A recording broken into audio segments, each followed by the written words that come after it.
Let me share with you 5 tips on how to score high on GRE test. First, it is important to start studying early. Don't wait until the last minute. Give yourself enough time to review all the material thoroughly. Second, practice makes perfect. So take as many practice tests as possible to get a feel for the type of questions that will be asked on the GRE test.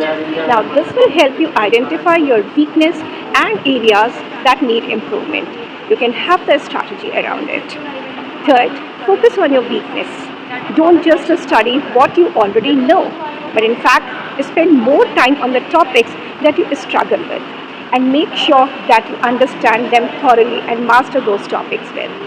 Fourth, learn time management skills, very important for your GRE.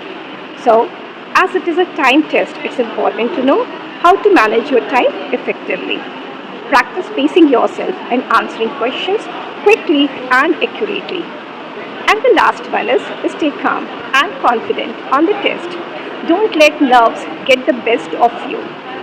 Take deep breaths and trust in your preparation. Remember, you got this.